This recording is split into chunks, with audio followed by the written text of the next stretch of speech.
Hello दोस्तों, एक बार फिर से आप सभी का स्वागत है एजुकेशन बाइट पर। हिंदी की आज की क्लास में हम वाचन, मौन वाचन ये सब पढ़ेंगे। मौन वाचन से आपका डीएलएड के जितने भी एग्ज़ाम हुए हैं सभी में एक क्वेश्चन आया ही आया है, और वो क्वेश्चन आपका दीर्घ उत्तरीय मतलब लघु उत्तरीय में आया है, जो आपका 2 नंबर का था।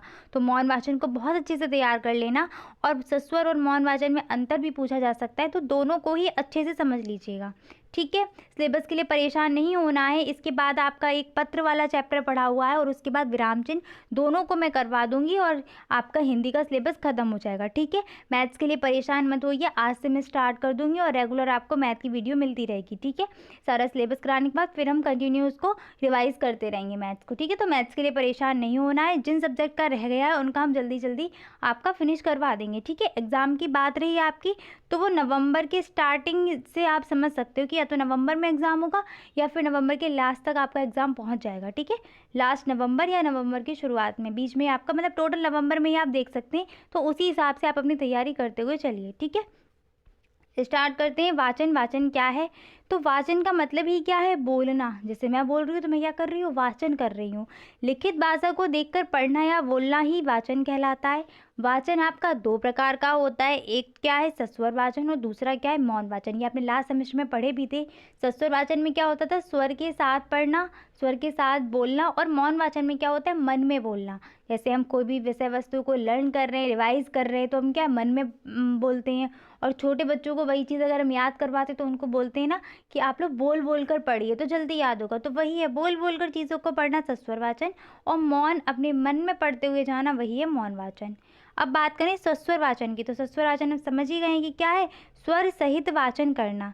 छात्रों के द्वारा उचित लय के अनुसार सुंदर व शुद्ध स्वर के साथ वाचन किए जाने वाला वाचन ही कहलाता है सस्वर वाचन। इस वाचन के द्वारा वंदना, श्लोक आदि को कंठस्थ किया जाता है। ठीक है, छोटे बच्चों को जो भी चीज़ें याद करानी हो, वंदना हो, श्लोक हो, चाहे प्रश्नोत्तर हो, सब उनको बोल बोल कर यानी कि सस्वर वाचन के साथ ही याद करवाया जाता है। अब आते हैं सस्वर वाचन के भेद या सस्वर वाचन के प्रकार। तो वो 2 प्रकार का होता है, एक होता है आदर्श वाचन और दूसरा होता है अनुकरण वाचन।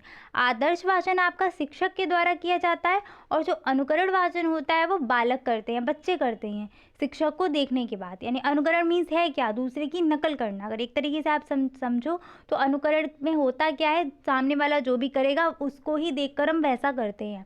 ठीक है, तो आदर्श में कौन करेगा? शिक्षक करेगा।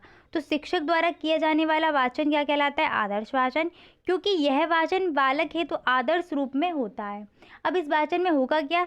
शिक्षक के वाचन में यदि कोई त्रुटि नहीं है तथा शिक्षक ने वाचन के घटकों को ध्यान में रखते हुए वाचन किया, तभी वह वाचन आदर्श वाचन होगा। कहने का तात्पर्य है कि अगर शिक्षक ने बिना त्रुटि के, और जैसे कविता है तो कविता को कविता की तरह पढ़ा है, कहानी को कहानी की तरह पढ़ने के बाद वाचन किया है, तभी शिक्षक का वाचन आदर्श वाचन होगा। क्यों? क्योंकि अगर शिक्षक ही गलतियां करेगा तो बच्चे उसी गलतियों को ही तो रिपीट करेंगे, क्योंकि शिक्षक के बोलने के बाद ही तो बच्चे बोलेंगे। शिक्षक अगर गलत उच्चारण कर रहा है तो बच्चे भी गलत ही उच्चारण करेंगे। इसीलिए शिक्षक का जो वाचन है वो आदर्श वाचन तभी कहलाएगा जब उसने त्रुटियां नहीं की हो, और वाचन के जो घटक हैं, लय, ताल, ये सब, इन सबको ध्यान में रखते हुए वाचन किया हो, तभी आदर्श वाचन होगा। अब हम आते हैं अनुकरण वाचन पर। तो छात्रों द्वारा किया जाने वाला वाचन जो शिक्षक के आदर्श वाचन के पश्चात किया जाता है उसको कहते हैं अनुकरण वाचन। शिक्षक ने जो वाचन कर दिया उसको सुनने के बाद जो बच्चे हैं वही वाचन करेंगे, तो वही आपका कहलाएगा अनुकरण वाचन। के 2 प्रकार से होता है, एक तो व्यक्तिगत और एक सामूहिक। या तो जैसे मान लो एक बच्चे को साथ कर रहा है टीचर, या फिर पूरी क्लास के साथ बच्चों को पहाड़ी याद करवाते हैं, कविता याद करवाते हैं, तो पूरे की पूरी क्लास, टीचर ने बोल दिया मछली जल की रानी है, फिर सारे बच्चे चिल्लाएंगे मछली जल की रानी है। तो यहाँ पर ये कैसा हो जाएगा? सामूहिक वाचन या समवेत वाचन, जहाँ पर पूरी की पूरी कक्षा एक समूह में और एक साथ बोलेगी, अनुकरण वाचन करेगी, वही आपका हो जाएगा सामूहिक अनुकरण वाचन। और व्यक्तिगत में क्या होगा? जब एक बच्चा ही बोलेगा। ठीक है, नेक्स्ट हम आते हैं सस्वर वाचन की विशेषताएं। तो इसमें क्या होगा? उचित लय एवं गति का ध्यान रखा जाता है। उचित हाव भाव, जैसे प्रेम, क्रोध, वीरता, करुणा आदि के भाव हैं तो उनको ध्यान रखा जाता है। ठीक है, उचित बल विराम देखने को मिलेगा आपको। अंग संचालन यानी कि हाथ हिलाना, ठीक है, फेस पे वैसे ही बनाना, तो उस तरीके से मतलब मुख मुद्रा बोल सकते हो आप। ठीक है, हाथ पैरों को चला मतलब पैर जैसे आगे पीछे होना, चलते हुए पीछे तक जाना, वापस से ब्लैक बोर्ड की तरफ आना, तो ये जो चीज़ें हैं ना ये भी मायने रखती है वाचन वाचन करते समय, ठीक है। उच्चारण की शुद्धता, यानी कि शुद्ध उच्चारण भी क्या सस्वर वाचन की एक विशेषता है। नेक्स्ट आते हैं मौन वाचन। तो मौन वाचन आपका क्या होता है? मौन वाचन देखिए आपका 2 बार आया हुआ भी है। सस्वर वाचन मौन वाचन में अंतर भी पूछा गया है, तो मैंने अलग अलग उसी में डाल दिया है।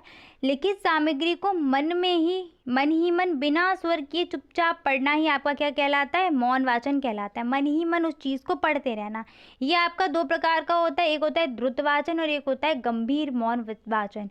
तो द्रुत वाचन में क्या होता है? जल्दी से पढ़ लेना, मतलब इतनी जल्दी पढ़ा कि बस उसका सार समझ में आ गया कि हाँ क्या है। गंभीर मौन वाचन में क्या होता है कि एक एक लाइन का अर्थ ग्रहण करते हुए हम उसको पढ़ रहे हैं, तो गंभीर मौन वाचन होता है। द्रुत वाचन जब हम रिवीजन करते हैं ना, तो वहाँ पर आपका द्रुत वाचन यूज होता है, जल्दी जल्दी फटाफट पढ़ते हुए जाते हैं, वहाँ होता है आपका द्रुत वाचन। इसकी गुण या विशेषताएं देखिए तो देखो, थकान कम होती है, समय की बचत होती है, बालक का ध्यान केंद्रित रहता है क्योंकि एक ही बच्चा अपना ध्यान केंद्रित करते हुए पढ़ रहा है ना। और सस्वर वाचन में कभी कभार सामूहिक वाचन में ये होता है कि मान लो शिक्षक बोल रहा है, सारे बच्चे बोल रहे हैं, बीच में एक आध बच्चा बोलता ही नहीं है, ठीक है, और आपको पता भी नहीं चलता, अगर आपका ध्यान वहाँ पर ठीक से नहीं है तो आप पहचान भी नहीं पाएंगे किस बच्चे ने नहीं बोला। तो बहुत बार बच्चे करते हैं ऐसा कि सब बच्चे बोल रहे हैं तो उसमें एक आध बच्चे पीछे से बोल ही नहीं रहे हैं।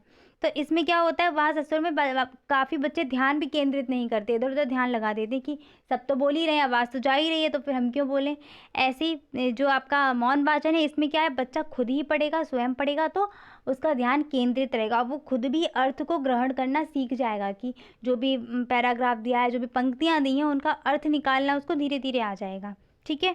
दूसरों को व्यवधान नहीं पहुंचाता। जब खुद ही मन मन में पढ़ेगा, आवाज़ आएगी नहीं, तो पास में जो बच्चा बैठा है या पास में कोई और बैठा है उसको क्या होगा, डिस्टर्ब नहीं होगा, ठीक है।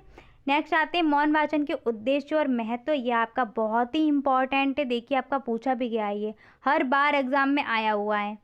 तो देखिए मौन वाचन के उद्देश्य क्या है। पहला उद्देश्य तो आपका ये चीज़ हमेशा ध्यान रखो, जो भी कहानी आ जाए, कविता आ जाए, यहाँ पर क्या है, कल्पना शक्ति, सृजनात्मकता का तो विकास होना ही होना है। 2 पॉइंट आपको यहाँ से मिल जाएंगे, ठीक है। तो मौन वाचन का उद्देश्य क्या है, तर्क चिंतन तथा कल्पना शक्ति विकसित करना, लिखित सामग्री का अर्थ व भाव ग्रहण करने की क्षमता विकसित करना। जब वो मन में पड़ेगा, यानी कि वो स्वयं से उस चीज़ का अर्थ निकालने का प्रयास करेगा, ठीक है। स्वाध्याय की ओर प्रेरित करना। जो आपका मौन वाचन है, इसका महत्वपूर्ण उद्देश्य ये क्या करता है, खुद ही अध्ययन के लिए प्रेरित करता है। स्वाध्याय का मतलब होता है स्वयं से अध्ययन करना, स्वयं अध्ययन के लिए प्रेरित करता है।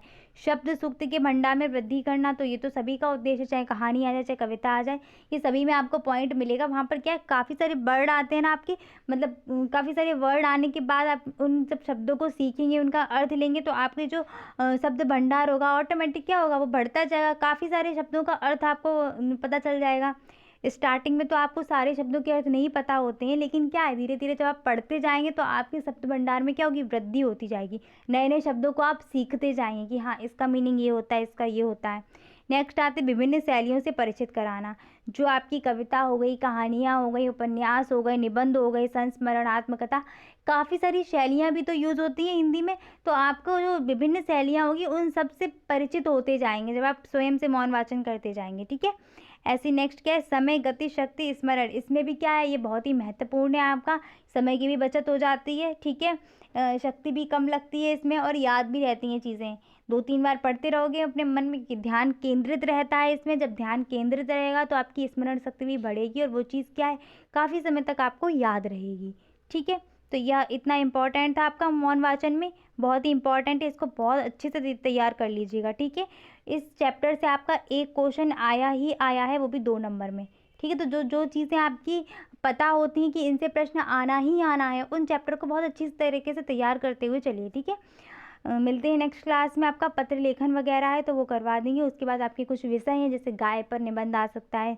निबंध क्या, आप एक शॉर्ट नोट बोल सकते हैं कि मतलब छोटे सा आपको पैराग्राफ भरना होगा, गाय के ऊपर हो गया, तो इतना तो सब आप लिख ही सकते हैं। 15 अगस्त हो गया, या फिर किसी महापुरुष के ऊपर बोल दिया जाए, महात्मा गांधी, जवाहरलाल नेहरू, पर्यावरण के ऊपर बोल दिया जाए, तो इसको तो आप स्वयं कर पाएंगे, तो इसके ऊपर मैं वीडियो नहीं डालूंगी, इसको आप कर लेना।